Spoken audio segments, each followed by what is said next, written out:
오늘 본문 말씀은 하나님께서 구약 선지자 스가랴를 통하여 유다 백성들 이스라엘에게 주시는 메시지입니다. 동시에 성탄절을 준비하고 기다리는 저와 여러분들에게 주시는 하나님의 음성입니다. 이렇게 말씀하십니다. 내가 너희에게 왕을 보내주리라. 내가 너희들에게 왕을 보내주리라. 하나님께서 이 땅에 구원자로 보내주신 그 왕은 어떤 모습인가? 그리고 그 왕을 만나기 위하여 준비하는 우리들의 신앙의 자세는 어떠해야 되는가? 이것이 오늘 본문을 통하여 우리에게 주시는 메시지입니다. 말씀의 배경은 이렇습니다. 유대 나라가 바벨론의 포로로 끌려가게 됩니다. 바벨론 포로로 끌려가서 70년 동안 포로 생활을 하게 됩니다. 그리고 하나님의 은혜 가운데 그들이 다시금 유대 땅 예루살렘으로 돌아오게 됩니다. 돌아올 때는 큰 기대와 꿈을 가지고 있었습니다. 하나님께서 선지자를 통하여 주신 말씀대로 그 땅으로 다시금 돌아가면 예루살렘 성을 재건하게 되리라, 성벽을 쌓게 되리라, 예루살렘 성전을 다시금 짓게 되리라. 선지자를 통하여 주신 말씀을 가슴에 품고 기대와 꿈을 가지고 예루살렘으로 돌아왔습니다. 그런데 현실은 녹록지 않았습니다. 하나님이 주신 미래의 꿈이 있었지만, 소망이 있었지만 그들의 현재의 삶은 너무나 힘들었습니다. 경제적으로 힘들었고, 정치적으로 힘들었고, 신앙적으로도 그들이 생각하는 대로 뜻대로 잘 회복되지 못했습니다. 시간이 지나면서 점점 지쳤습니다. 그들이 가지고 있었던 소망과 믿음도 점점 흐려지기 시작합니다. 그때에 하나님께서 선지자 오늘 스가랴를 통하여 주신 메시지가 오늘 본문의 말씀입니다. 내가 너희에게 평화의 왕을 주리라. 평화의 왕을 주리라. 그리고 그가 너희를 회복시키리라. 이것이 오늘 본문의 메시지입니다. 오늘 말씀을 통하여 우리에게 주시는 메시지는 무엇일까? 먼저 9절 말씀을 봉독하겠습니다. 9절 한 절을 함께 봉독합니다. 시온에 따라 크게 기뻐할지어다. 예루살렘에 따라 즐거이 부를지어다. 보라, 내 왕이 내게 임하시나니 그는 공의로우시며 구원을 베푸시며 겸손하여서 나귀를 타시나니 나귀의 작은 것 곧 나귀 새끼니라. 아멘. 하나님께서 왕을 보내주시겠다는 것입니다. 그 당시에 사람들이 생각하는 왕 하면 멋진 말을 타고 등장하는 왕입니다. 아름다운 백마를 타고 등장하는 왕이 그들이 생각하는 왕입니다.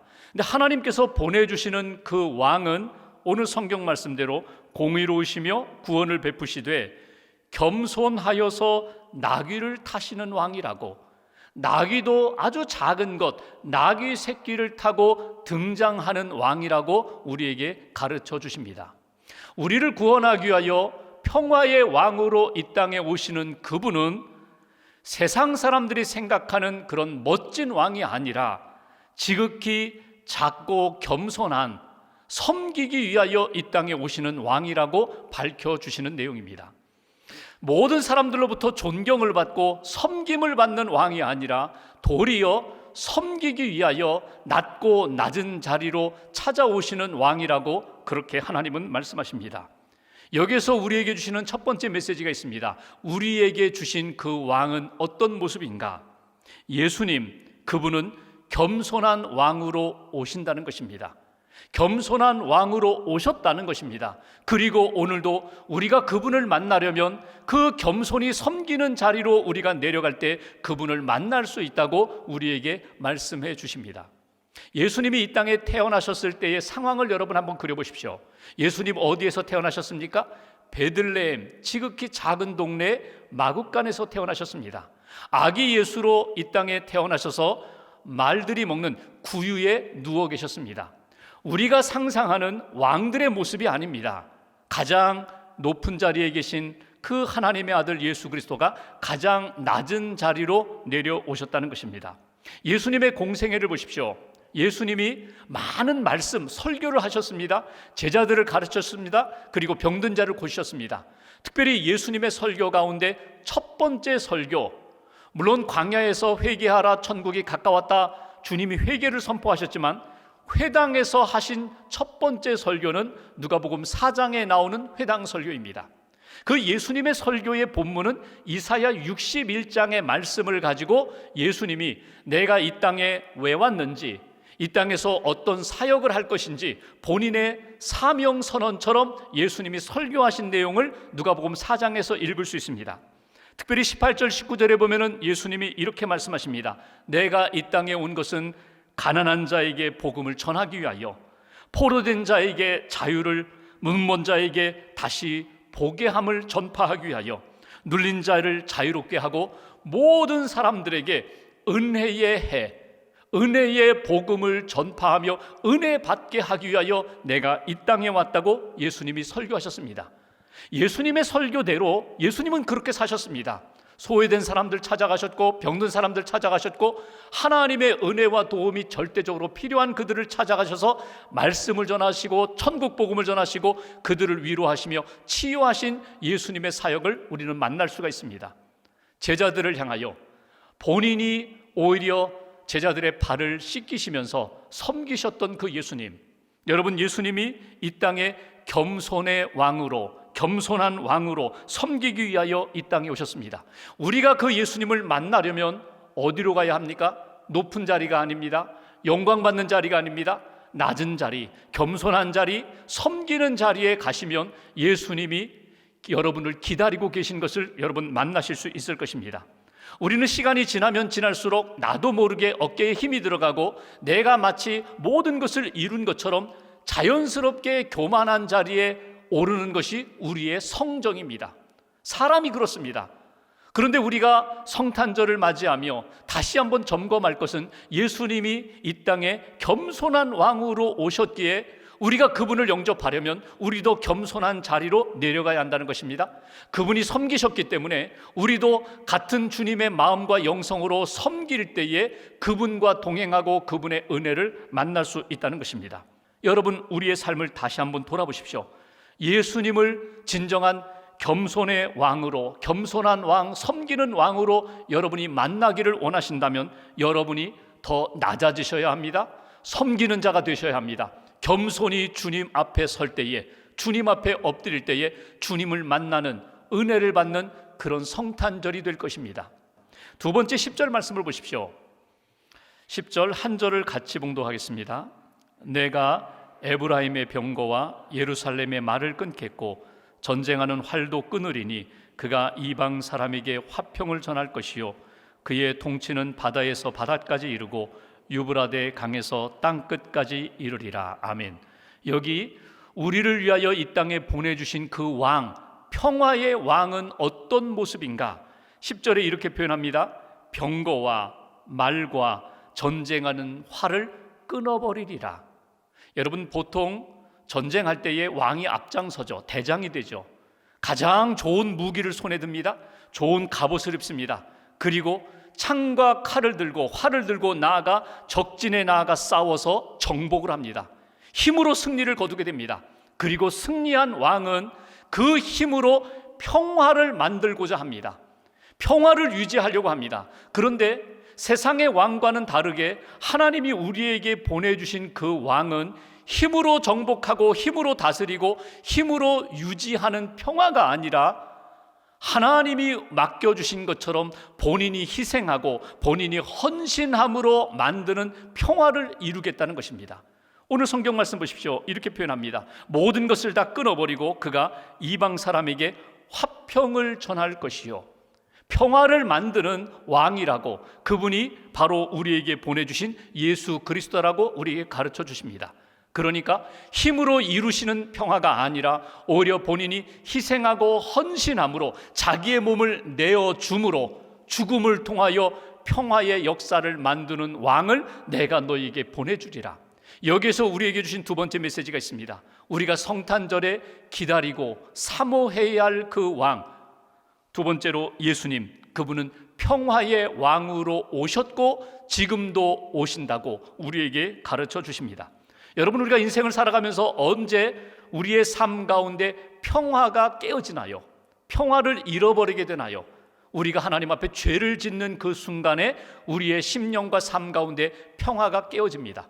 에덴 동산에서 아담과 하와가 하나님의 말씀에 불순종함으로 죄를 지음으로 평화가 깨어졌던 것처럼 하나님과의 관계가 깨어지고 사람과 사람의 관계가 깨어지고 사람과 자연과의 관계가 깨어졌던 것처럼 하나님 앞에 죄를 짓는 우리들, 죄 짓는 순간에 우리의 삶 가운데 주신 하나님의 그 큰 선물 평화가 깨어진다는 것입니다. 사도 바울이 에베소서 2장에 보면은 그는 이렇게 표현했습니다.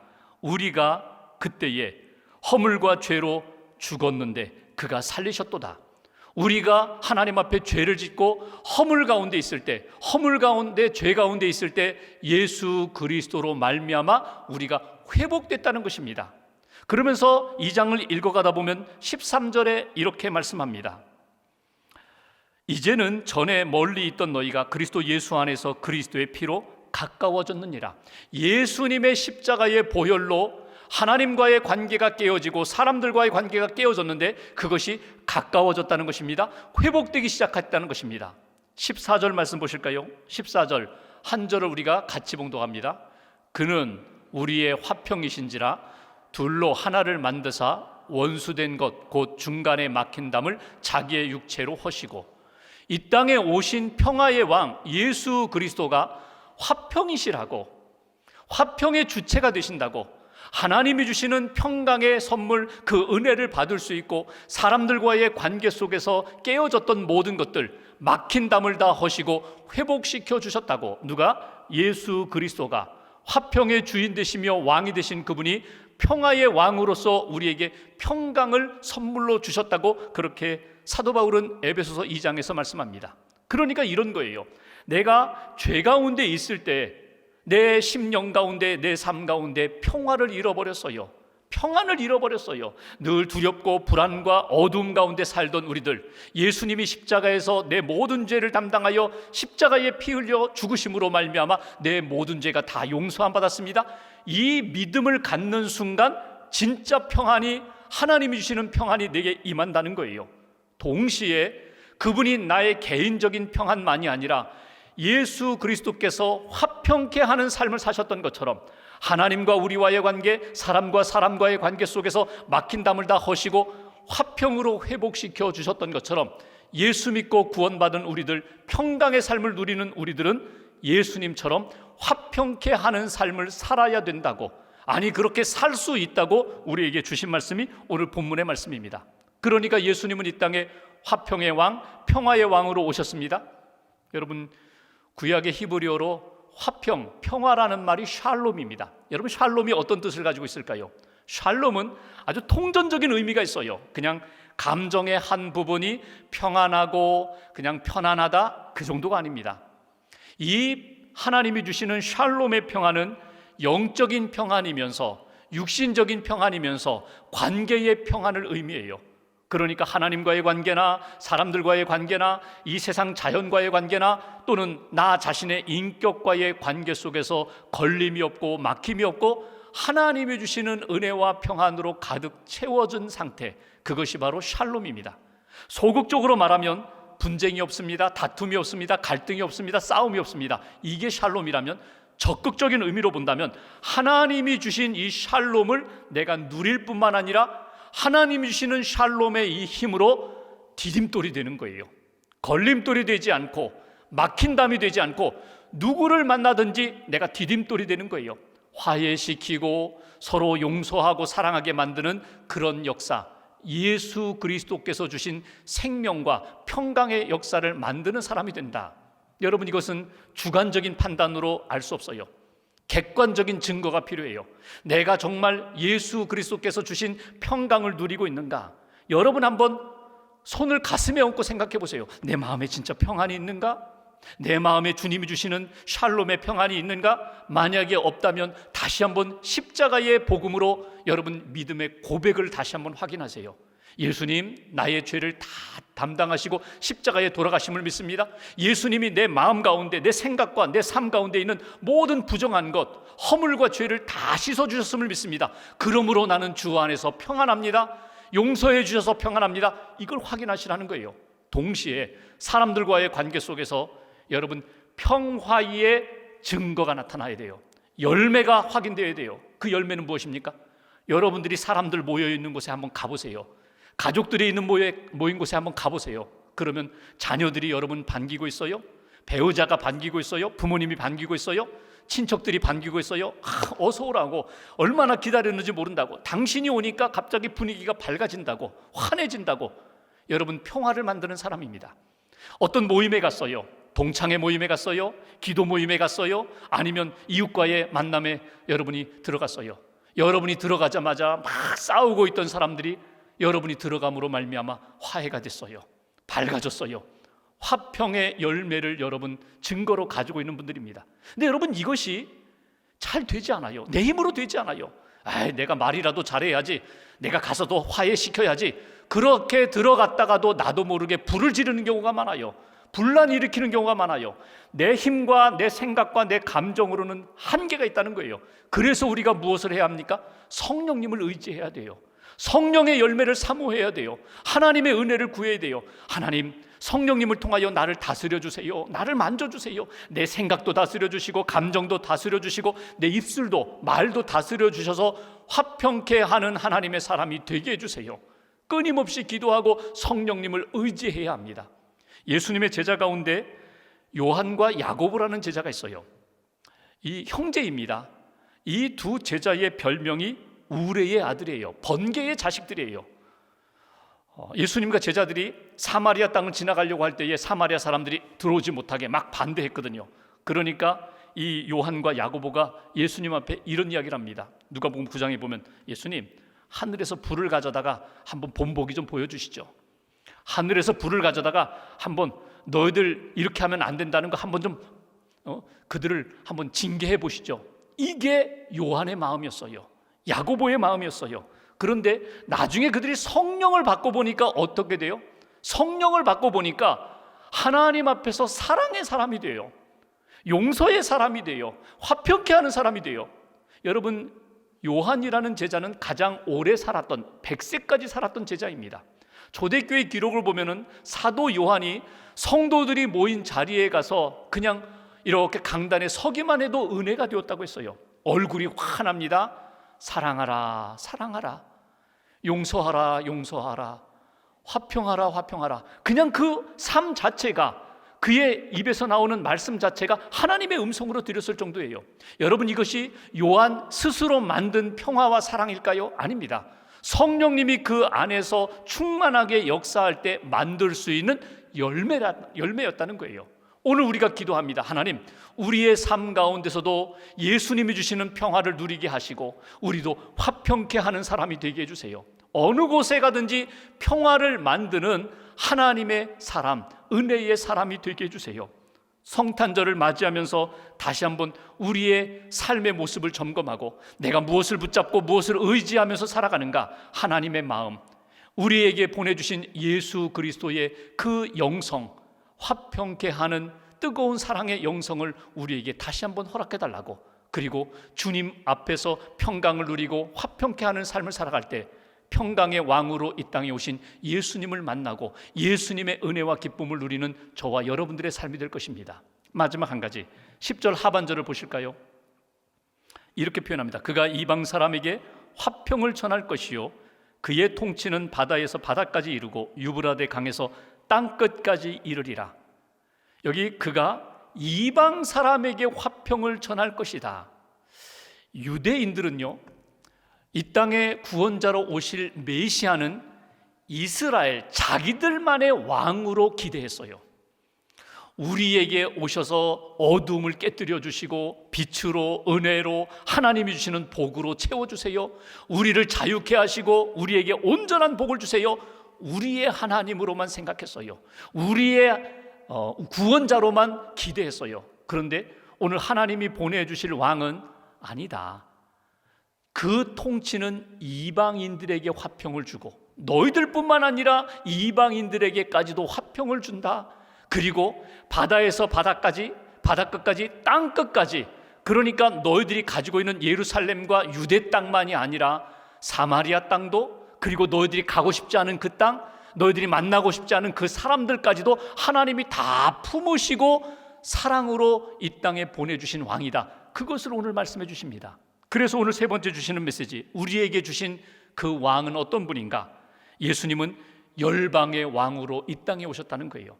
열방의 왕으로, 모든 민족을 구원하기 위한 열방의 왕으로 이 땅에 오셨다고 우리에게 가르쳐 주십니다. 나만을 위한, 우리만을 위한, 우리나라와 우리 민족만을 위한 왕이 아니라 하나님의 그 넓은 가슴으로 온 인류를 품고 땅끝까지 구원하기 위한 하나님의 마음을 너희들도 품으라는 것입니다. 예수님이 십자가 지기 위하여 예루살렘 입성하셨을 때 성전에 가십니다. 예루살렘 성전에 가셨어요. 가보니까 거기에서 막 장사를 하거든요. 돈을 바꾸거든요.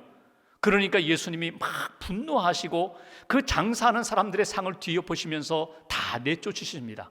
여기는 거룩한 곳인데 너희들이 시장터로 만들었다는 거예요.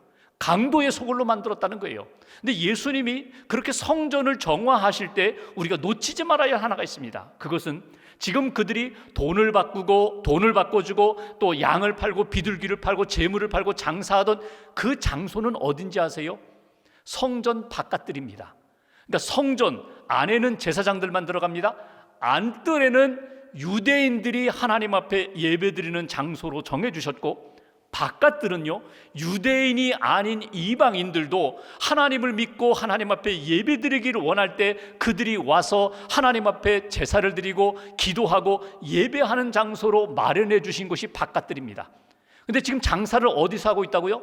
먼 곳에서부터 하나님 앞에 예배드리기 위하여 온 이방인들이 하나님 앞에 기도하고 예배드려야 하는 장소인데, 그곳에서 당신 재물 가지고 왔어요?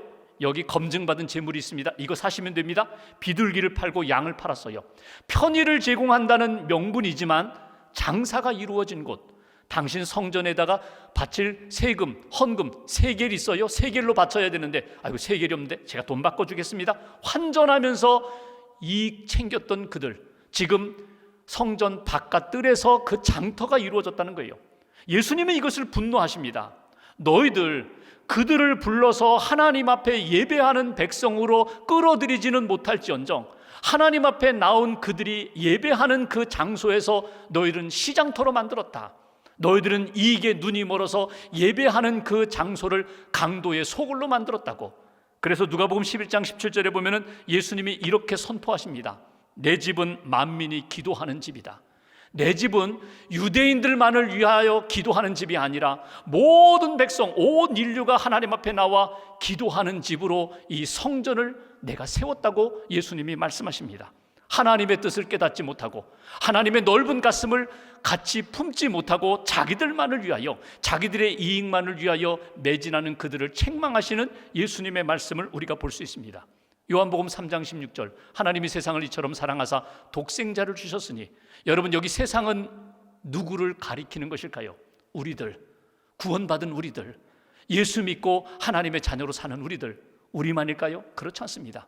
예수님을 믿어야 할 사람들, 아직도 죄 가운데 있고 아직도 하나님의 뜻을 모르는 그들 다 포함해서 하나님이 그들을 사랑하셔서 예수님 독생자 예수님을 보내주셨다고 그렇게 말씀하십니다. 여러분, 우리가 구원받고 예수 그리스도의 다시 오심을 기다립니다. 아직도 예수님을 모르는 사람들, 그들을 향하여 마음을 열라는 거예요. 열방의 왕으로 예수님 오신다. 그들도 예수님을 만날 수 있도록, 은혜를 받을 수 있도록, 구원받을 수 있도록 너희가 기도하며 사랑으로 섬겨야 된다. 오늘 우리에게 주님은 말씀하십니다. 내가 이 땅에 평화의 왕으로 임하리라. 너희들 낮아져서 나를 만나라. 너희들 내가 섬겼던 것처럼 그렇게 섬기면서 화평케 하는 삶을 살아라. 마음을 좀 열어라. 너희들끼리만 은혜 받고 즐기는 성탄절이 아니라 온 인류가, 이웃이 함께 성탄의 기쁨과 은혜를 받을 수 있도록 마음을 열어서 열방의 왕으로 오신 예수님을 맞이하라. 이것이 오늘 성탄절을 앞둔 우리들이 다시 한번 하나님 앞에 점검하고 기도해야 할 내용입니다. 이번 성탄절에는 평화의 왕으로 오신 예수님을 만나고 영접하고 그 평강의 삶을 사는, 평화를 누리는 저와 여러분 되시기를 주님의 이름으로 기원합니다.